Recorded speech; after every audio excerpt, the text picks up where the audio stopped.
Assalamualaikum warahmatullahi wabarakatuh. Perkenalkan, nama saya Muhammad Abdullah, NIM 17 TMIA 205. Saya di sini akan membawakan materi tentang jig and fixture. Ya, jig and fixture. Jig and fixture adalah peralatan pemegang benda kerja yang digunakan untuk membuat suatu produk, untuk menduplikasi suatu produk dengan akurat. Itu fungsi dari jig and fixture. Selanjutnya, definisi dari jig dan fixture. Jig adalah suatu alat yang mengontrol dan mengarahkan alat potong dalam proses pembentukan benda kerja. Sedangkan fixture adalah alat lainnya yang mengalokasikan, memegang, dan mengarahkan dan menjamin benda kerja agar tetap pada posisinya. Biasanya jig dan fixture itu dibuat berpasangan dalam proses membuat benda kerja. Selanjutnya yaitu tujuan penggunaan jig dan fixture. Adapun dalam aspek teknis atau fungsi, yaitu mendapatkan ukuran yang pas dan mendapatkan keseragaman ukuran. Yang kedua itu adalah aspek ekonomi, di mana dalam aspek ekonomi yaitu mengurangi ongkos produksi dan memperpendek waktu proses pengerjaan, menurunkan ongkos biaya produksi tanpa menggunakan operator ahli. Yang ketiga, meningkatkan efisiensi penggunaan alat atau mesin, optimalisasi mesin yang kurang teliti. Contohnya ini misalnya mesin yang ketelitiannya kurang, jadi kita bisa menggunakan jig dan fixture untuk mendapatkan ketelitian. Yang kelima itu mengurangi waktu inspeksi dan alat ukur. Yang ketiga, aspek sosial. Tujuan penggunaannya dalam aspek sosial yaitu mengurangi beban kerja operator dan mengurangi kecelakaan kerja. Selanjutnya yaitu jenis dan tipe jig. Jenis dan tipe jig itu ada dua, yaitu open jig dan close jig. Open jig itu digunakan untuk operasi pengerjaan yang sederhana, di mana hanya pengerjaannya memiliki satu permukaan. Maksudnya pengerjaannya itu cuma satu sisi saja permukaan. Dan yang kedua yaitu close jig, di mana close jig ini pengerjaannya itu lebih dari satu sisi permukaan. Misalnya permukaan yang pertama, kemudian sisi kiri dan kanan dikerjakan juga, maka kita gunakan close jig. Ya, selanjutnya materi pengalokasian atau locating. Definisi dari pengalokasian yaitu suatu metode untuk menempatkan suatu benda kerja terhadap titik potong secara akurat. Bisa kita lihat pada gambar. Ini adalah gambar dari jig and fixture atau pengalokasiannya. Ini adalah benda kerja yang akan di boring. Ini adalah pengalokasinya. Ini termasuk pengalokasi, dan penguncinya. Ini adalah yang akan dibor. Selanjutnya yaitu beberapa hal yang perlu diperhatikan saat mendesain jig dan fixture dalam kaitannya dengan pengalokasian. Antara lain yang pertama, peletakan lokator.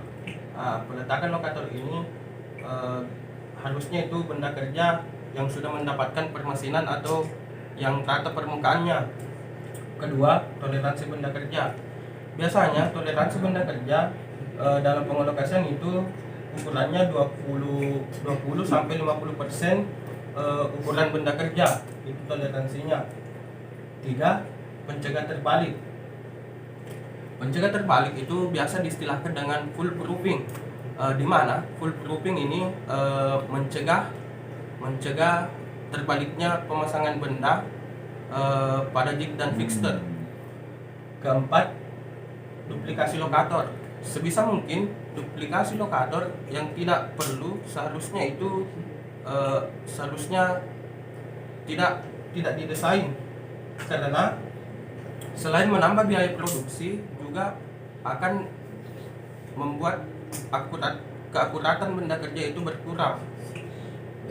Selanjutnya, metode pengalokasian. Eh, ada 3. Yang pertama yaitu pengelokasian pada permukaan yang rata. Metode pengelokasian benda kerja pada permukaan yang rata, biasanya lokator ini diistilahkan juga sebagai supporting karena bisa dijadikan sebagai penumpu. Antara lain yaitu pertama solid support. Solid support adalah pengelokasian yang paling mudah digunakan. Biasanya dibuat terpisah maupun menyatu dengan jig dan fixture. Yang kedua adjustable support. Adjustable support ini digunakan apabila permukaan benda atau penumpu tidak rata. Ada 3 tipe adjustable support. Yang pertama tipe ulir, kedua tipe pegas, dan ketiga itu tipe dorongan. Pengelokasian pada lubang silindris, pada lubang yang berbentuk silindris. Pengelokasian pada daerah lubang merupakan pengelokasian yang sangat efektif. Karena 9 derajat kebebasan dapat dibatasi dengan menggunakan 1 pin dan 11 derajat itu dapat dibatasi dengan menggunakan 2 pin. Seperti pada gambar ini adalah pengelokasian pada daerah lubang silindris. Metode pengelokasian pada permukaan profil luar. Lokator ini mengalokasikan mengikuti profil luar benda kerja. Adapun pengelokasian dengan metode ini itu terdiri atas nesting lokator, V lokator, fixed stop lokator, installed lokator, doweled lokator, dan adjustable stop lokator. Nah, materi selanjutnya adalah metal forming. Definisi dari metal forming yaitu proses pembentukan logam menggunakan gaya tekan sehingga terjadi proses deformasi plastis yang mengubah bentuk serta ukuran logam. Selanjutnya itu prinsip dasar metal forming, di mana prinsip dasar metal forming itu dengan menggunakan gaya tekan atau tarik pada logam, maka logam secara plastis akan terdeformasi, di mana gaya tekan atau tarik ini harus melebihi titik lelah dari material. Seperti pada grafik tegangan dan tegangan ini, di mana semakin banyak tegangan maka pertambahan panjang suatu material akan bertambah. Ini disebut garis proporsional. Maka proses terdeformasi itu terjadi pada garis ini, grafik ini, di mana ini adalah titik lelah dari suatu material, sedangkan ini adalah titik maksimalnya. Selanjutnya yaitu klasifikasi pembentukan logam atau metal forming berdasarkan proses kerjanya. Ada 2, yaitu pertama pengerjaan panas atau hot metal working. Hot metal working itu di mana pengerjaan pengerjaan metal forming itu dilakukan di atas temperatur titik rekristalisasi. Dan yang kedua yaitu pengerjaan dingin atau cold metal working. Cold metal working itu di mana pengerjaannya di bawah titik temperatur rekristalisasi suatu material. Adapun keuntungan dari hot metal working, pengerjaan panas itu yang pertama, porositas dalam logam itu dapat dikurangi, ketidakmurnian dalam bentuk inklusi terpecah-pecah dan terbagi di dalam logam. Struktur butir itu lebih halus, sifat-sifat fisis akan meningkat, dan jumlah energi yang dibutuhkan untuk pembentukan logam itu relatif kecil. Sedangkan kerugian dari pengerjaan panas ini yaitu biayanya lebih mahal dan akurasi benda itu kurang atau ketelitian bendanya itu kurang. Selanjutnya yaitu keuntungan dari pengerjaan dingin atau cold metal working. Yang pertama, tidak perlu pemanasan. Yang kedua itu kekuatan tarik akan lebih baik daripada benda asalnya. Yang ketiga, ketelitian atau dimensi yang lebih baik. Keempat, hasil permukaan benda kerja lebih baik. Dan yang terakhir itu bisa menghasilkan benda dengan ukuran yang seragam. Adapun kerugiannya yaitu pertama, daya pembentuk yang diperlukan itu lebih besar. Kedua, peralatan yang diperlukan itu umumnya besar dan harus kuat. Struktur kristalnya lebih besar, dia akan keras tapi rapuh. Waktu proses yang lebih lama daripada pengerjaan hot metal working. Pengerolan itu merupakan proses deformasi plastis atau mengubah bentuk logam dengan cara menekan menggunakan dua roll atau lebih yang saling berhadapan. Selanjutnya, tipe konfigurasi susunan roller pada rolling mill. Yang pertama yaitu mesin bertingkat 2 secara kontinu maupun bolak-balik atau to high. Bisa dilihat pada gambar. Ini adalah roller penekannya, dan ini adalah benda kerja yang akan dibuat atau di rolling. Keuntungannya, yang pertama dapat mereduksi luas penampan dalam berbagai ukuran. Yang kedua, dapat diatur kemampuannya sesuai dengan ukuran batang dan laju produksi. Sedangkan kerugiannya itu ukuran panjang batang yang dapat di-roll terbatas. Pada setiap siklus pembalikan gaya, kelembaman harus diatasi.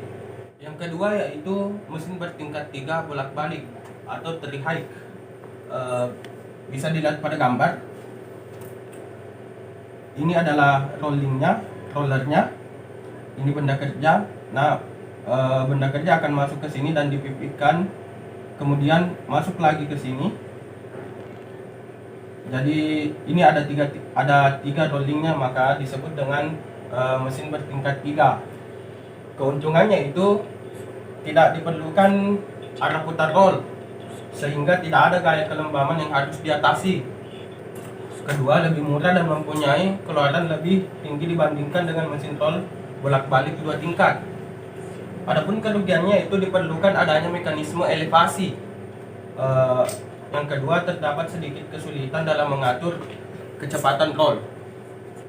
Yang ketiga yaitu mesin roll dengan roll pendukung. Bisa dilihat pada gambar. Ini adalah roll utama dan ini adalah roll pendukungnya. Ini ada 2 bentuk, yaitu 4 height duster mill dan cluster mill. Ini adalah 4 height duster mill, begini bentuknya, dan cluster mill begini bentuknya. Keuntungannya, ini pada mesin 4 roll atau lebih, roll tambahan berfungsi sebagai roll pendukung dan hanya 2 buah yang berhubungan langsung dengan benda kerja.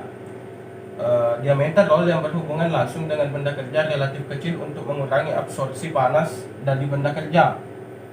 Digunakan untuk lembaran logam yang relatif tipis. Yang keempat yaitu mesin roll kontinu, di mana terdiri dari kurang lebih 10 roll yang disusun dalam satu baris. Bisa dilihat pada gambar. Makin banyak rollnya, maka makin tipis benda kerja yang akan dibuat. Bisa dilihat pada gambar, semakin ke sana semakin tipis benda kerjanya. Selanjutnya yaitu forging. Definisi dari forging atau penempaan adalah proses deformasi plastis di mana benda kerja diletakkan di antara 2 die atau cetakan. Proses ini bisa dilakukan secara kejut maupun berangsur-angsur, sehingga akan menghasilkan bentuk benda kerja yang sesuai dengan yang diinginkan. Selanjutnya yaitu klasifikasi proses forging berdasarkan proses kerja. Ada 2, yaitu open die forging dan close die forging. Open die forging itu benda kerja ditempatkan dan ditekan di antara 2 die atau cetakan. Aliran materialnya tidak terkendali. Salah satu prosesnya disebut dengan drawing out forging. Bisa dilihat pada gambar. Ini adalah die atau cetakannya yang rata. Ini adalah workpiece atau benda kerja yang akan ditekan, maka menghasilkan material yang tidak terkendali bentuknya. Selanjutnya yaitu close die forging. Closed die forging yaitu benda kerja yang ditempatkan dan ditekan antara dua cetakan yang memiliki bentuk. Bisa dilihat pada gambar. Ini adalah cetakannya yang berbentuk, maka akan menghasilkan benda kerja yang berbentuk pula. Alirannya ini terkendali, makanya hasilnya itu berbentuk karena cetakannya yang terkendali. Ada dua jenisnya, yaitu impression die forging dan flashless forging. Perbedaannya ini, di impression die forging itu masih memiliki flash atau cetakannya itu masih terbuka, sedangkan di flashless dia tidak memiliki flash atau cetakannya itu benar-benar tertutup.